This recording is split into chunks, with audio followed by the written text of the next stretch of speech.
Yeah.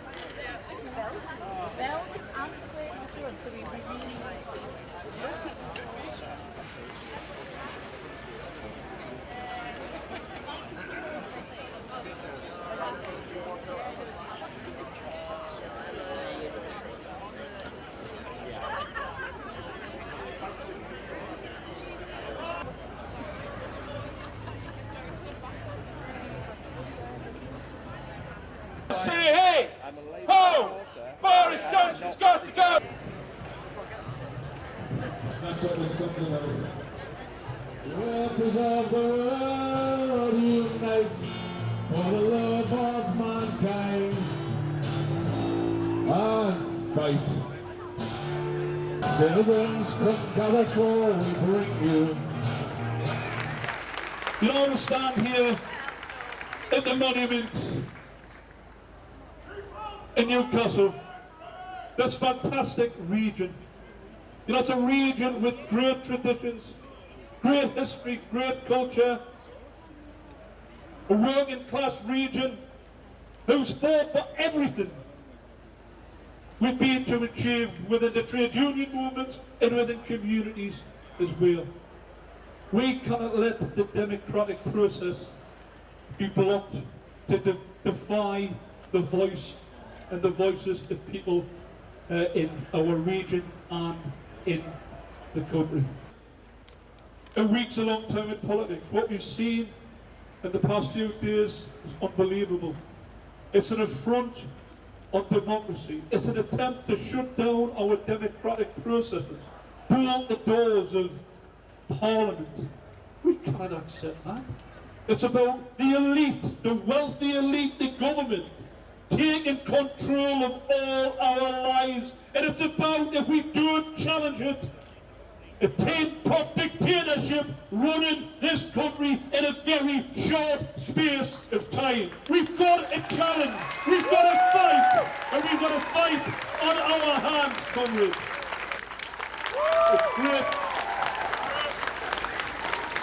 It's great to be able to speak to, you know, like the northeast crowd. There's 32 demonstrations at least taking place up and down the country. You know, we've got an opportunity. It's going to be once in a lifetime opportunity to get the socialist government entertained down the street, to get Jeremy Corbyn entertained down the street. We've got an obligation. We've got a statutory obligation to change the lives of those people out there who are suffering greatly as a result of the austere measures in Tory policies, because you ain't seen anything yet. The Cabinet were unaware of what Boris Johnson was up to. There's only a small claim in Jacob Rees-Mogg and a couple of others who come forward. Dominic Cummings, I think, he's not an elected representative. These are the people who are deciding on the future of this country, and they want to put the bolts on the doors of Parliament to ensure that only they can decide, regardless of what anybody else believes should be the future of this country. Let's pull together.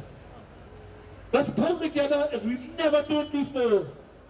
Let's learn of our forefathers on how to challenge racism and fascism and lies and misogyny and discrimination. Let we put in its place work, ambition, opportunity.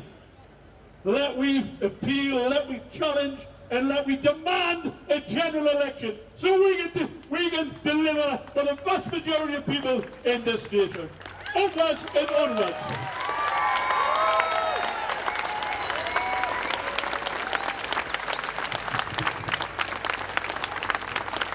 It's about democracy. It's not about Brexit. I have a lot of sympathy for the people who voted leave. It's a complex issue, and there's arguments on both sides. I don't like the EU's anti-union judgments. But then again, I don't like the UK's anti-union legislation. It's not European workers who are forcing our young people into temporary jobs, bogus self-employment and 0 hours contracts. This country could change those laws next month. Now let's get the truth straight. People did vote to leave, but no one voted for a no-deal Brexit. Let's remember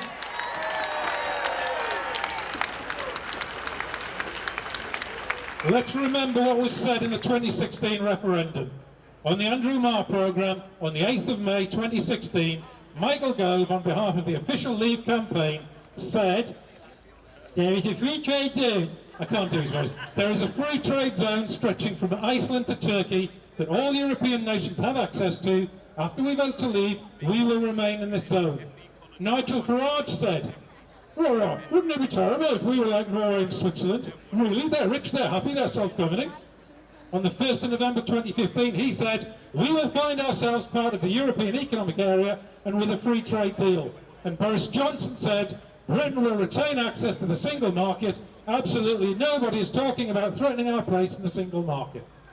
That's what they said. It's a lie to claim they have a mandate for a no-deal Brexit.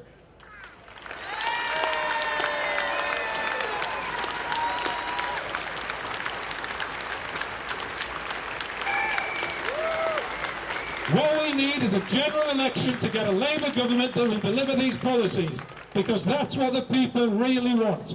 We need a Labour government that will deliver the green industrial revolution so we get to 100% renewable energy and clean, affordable, integrated public transport system.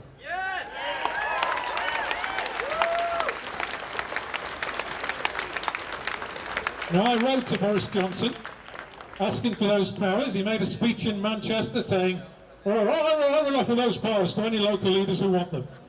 So I wrote, and I said, "Please consider this an acceptance of your offer. I will have those powers over transport so we can improve them, so we can over-regulate the bus system." Has he answered? Has he hell? We need democracy returning, not to unelected cabals of Downing Street advisors funded by billionaires. We need democracy returning to the people, and that requires action. Today is the start of a long struggle. So thank you all for stepping up. It's you who give me hope that we can defend democracy. You've stood up to be counted and accepted your patriotic duty as citizens to keep Britain a democratic country. They say Boris Johnson is planning a general election. Well, I say, bring it on! Hold those brothers high! Bring it on indeed. Thanks, Jamie. Bring it on. And I'm absolutely proud to be here speaking on behalf of Unison. Unison, the public sector workers with over 1.3 million members working across local government, the NHS, social care, police and justice, further and higher education and utilities. And of our 1.3 million members, 1 million of them are women. And I'm here today to say Unison's voices won't be silenced, and we won't let Boris Johnson take our democracy away. I'm also here to say, as Ian Lavery said, Boris Johnson was elected on what, 90,000 people. That's less than 1% of the overall population. That's not democracy, and that comes from a man, and let's be clear, it's a rich Bullingdon boy bully man who says that trade union workers, public sector workers, workers working in the gig economy on low wages and 0 hours contracts shouldn't be allowed to go on strike. I tell you what, we do have the most most restrictive anti-trade union laws in this country. If Boris Johnson and his millionaire mates in the cabinet had to reach the thresholds ordinary workers do, they wouldn't be elected. So we say you're a hypocrite, Boris Johnson.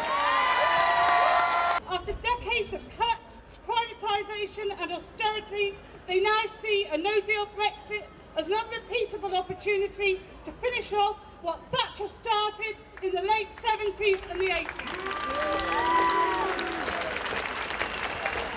And for anybody who doesn't understand the politics behind the Trump-Johnson love-in, It's simple. The big American insurance companies are salivating at the prospect of getting their hands on and carving up our wonderful NHS.